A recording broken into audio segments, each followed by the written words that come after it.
Mark, we bumped into John Herdman on a run yesterday and he was insisting that he's not figured England out and that the media have taken that out of context. He actually said that you've been changing things and keeping him on his toes. I think the whole tournament will probably feel like that. This is an England team who we've determined to come into it, be adaptable, make sure we have the option to change our tactics, and the players have been brilliant with that. They've adapted every game to the game plan we've given them. And most importantly, which is what a top team needs to do, is they've adapted within games as well. So hopefully we can keep posing that problem to our opponents, not only before games, but during the games. Now, Canada are a side that you've met many times, the Cyprus Cup being one example, as well as the friendly out here. I mean, do you feel that you've got them sussed out a bit more from playing them several times? I think, look, every team's done their homework, haven't they? If there's any manager who stands in front of you and says that they haven't looked at the opponents or they don't feel they've sussed out the opponents, then they probably haven't done their job correctly. This is a World Cup. We've been working on it for a long time. We knew our potential path, and Canada would be potentially on our way. So we look at Canada. We've played them 3 times, as you mentioned, since I've been in charge. So we've got a real clear understanding, I think, of what they can bring to the game.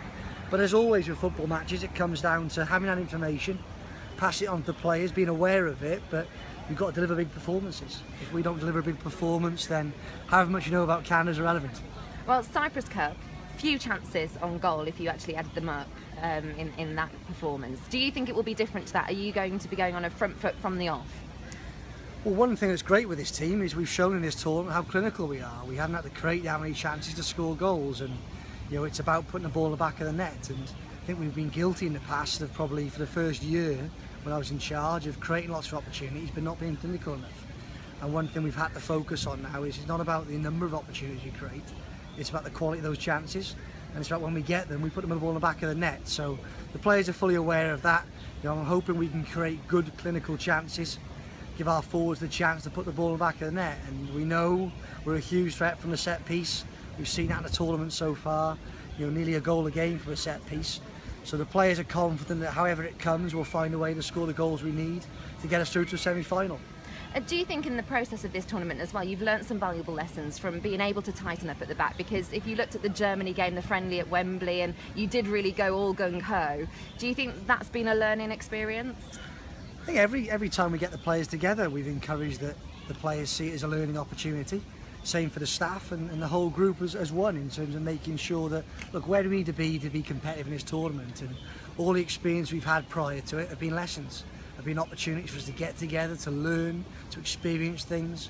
And you look at the type of things you've experienced, I mean, defeats, victories against great teams, defeats against great teams, games in front of no one watching, games in front of huge spectators, Wembley, rainy weather, sunny weather, aggressive teams, non-aggressive teams. We've experienced a lot. The plan in place for this tournament has been very efficient, giving the players the best possible chance to experience all we felt we needed to come into the tournament and be adaptable.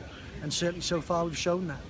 So going into this game, Canada winning only by 1-0 margins so far, England scoring 2 goals in a game. Do you think there's going to be more goals to see in this one, or could it be quite a narrow, tight affair?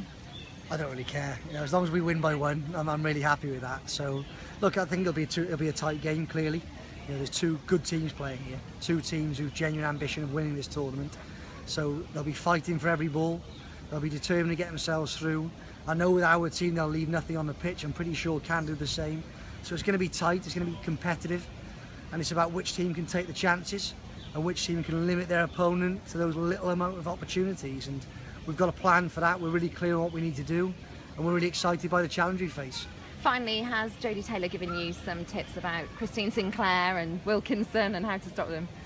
Yeah, we've got a lot of experience in our change room. We've got players who have played against these players numerous of times. Not just the 3 times I've been in place, but the numerous times before that. We've got people like Jodie who've played with these type of players. So yeah, we're fully aware of what the Canadian will bring individually and collectively from the side and on the pitch. So it's about being prepared for that, but then also delivering on the day. And this England team know that anything short of a maximum huge England performance won't be good enough to win on Saturday. So we've got to be ready for that challenge. We're going to embrace it and really go for it. Thank you very much. Cheers, girls. Thank you. That's brilliant.